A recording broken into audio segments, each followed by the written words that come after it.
Layer 2 and Layer 3 design introduction. Welcome to another video in our network design series.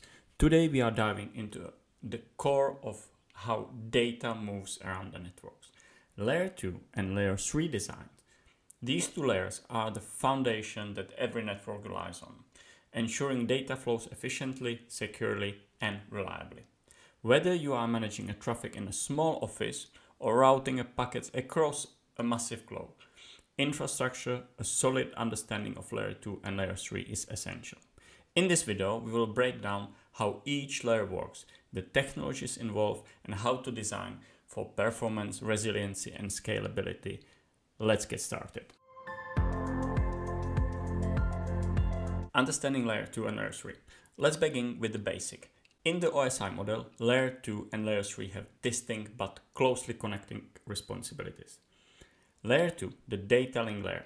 This layer handles local communication, transferring data between devices that are directly connected or within the same local network. It uses MAC addresses to ensure the data reaches the correct destination.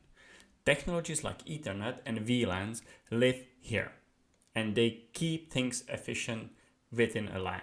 Layer 3, the network layer. Once data need to move beyond the local network, Layer 3 takes over. It is responsible for routing packets between networks using IP addresses. Protocols like OSPF, EIGRP, and BGP help find the best path through the network to get the data where it needs to go, quickly and reliably. Together, these layers make up the traffic control system of your network, keeping local traffic smooth and global traffic on the right track. Building local connectivity. Layer 2 design is all about making sure devices within the same local network can communicate quickly and without the interference. Key technologies. Ethernet. This is the most widely used Layer 2 technology. It is simple, cost-effective, and scales from basic home speed up to enterprise-grade 400 gigabits per second links. VLANs or virtual LANs. VLANs let you create multiple logical networks on the same physical infrastructure. For example, HR and IT might be on separate VLANs, keeping their data isolated, secure, and easier to manage. STP, spanning tree protocol. When you have multiple paths in the network, loops can form, and those are bad news. STP, or spanning tree protocol, prevents loops by creating a single loop-free path, helping avoid broadcast storm. LACP, link aggregation control protocol. Need more bandwidth or reliability? LACP lets you combine several physical connections into one logical link for better performance and redundancy.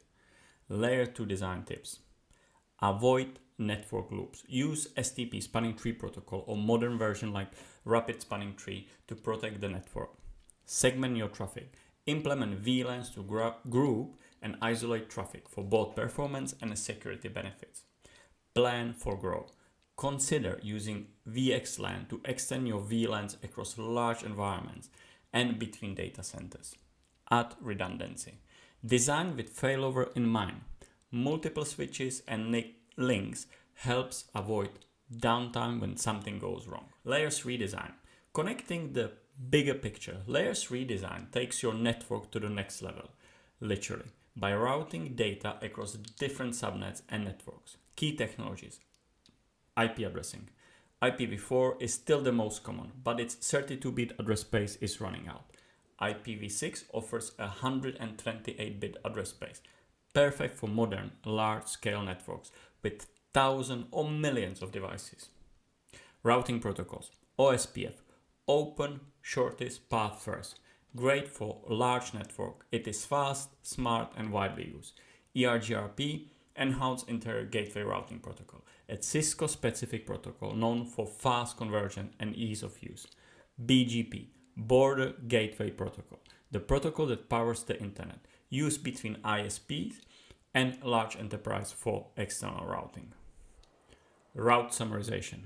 Combine multiple similar routes into a single route to keep routing tables lean and efficient.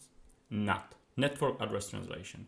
NAT allows multiple internet devices to share a single public IP address, ideal for conserving IP space and adding a layer of security. Layer 3 design tips. Use a 3-tier architecture, core distribution and access. For scalable, manageable network, build resiliency. Use redundancy protocol like HSRP or VRRP to keep your routing infrastructure always available. Optimize traffic. Implement QoS to prioritize critical apps like VoIP or real-time data. Secure the network. Control traffic flow and restrict access with ACLs to prevent unauthorized communication. Layer 2 and Layer 3 working as one for a network to run smoothly. Layer 2 and 3 must work hand in hand. Layer 2 handles traffic within the same subnet, while Layer 3 moves it between different subnets. For example, a user in VLAN 10 sends a request to a server in VLAN 20. Layer 2 switch forward the traffic inside VLAN 10, and then a Layer 3 router steps in to route it across to VLAN 20. Seamless cooperation between the layers ensures smooth end-to-end communication. Common design models. Let's explore some typical network design models. Flat Layer 2 network, ideal for small setups, simple, inexpensive and quick to deploy, but it is not very scalable and it's vulnerable to broadcast storm. Layer 2/3 hierarchical design. This hybrid model uses Layer 2 at the access level and Layer 3 for routing.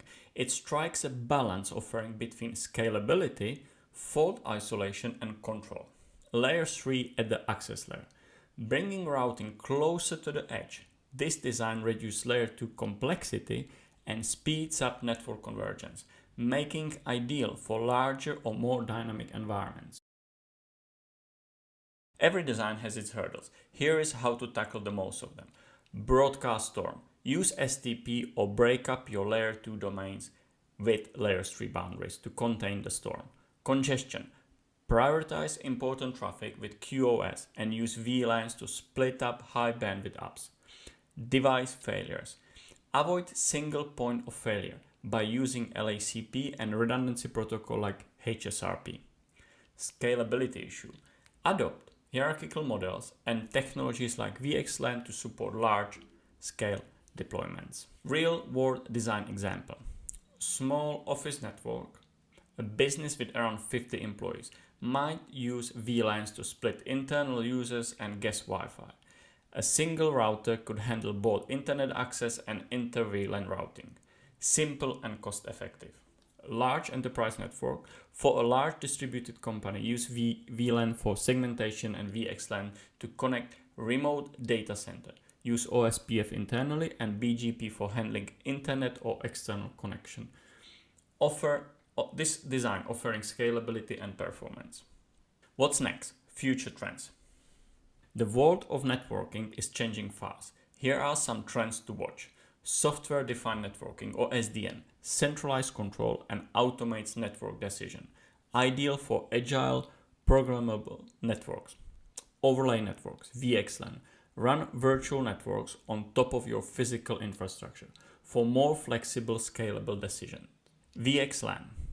Run virtual networks on top of your physical infrastructure for more flexible, scalable design. As IPv4 runs out, IPv6 becomes the go-to choice for future-proofing your address space. Automation. Tools like Ansible and Cisco DNA Center help automate configuration and monitoring, saving time and reducing human error. Best practices for Layer 2 and Layer 3 design. Start with clear goals. Know your business needs before designing.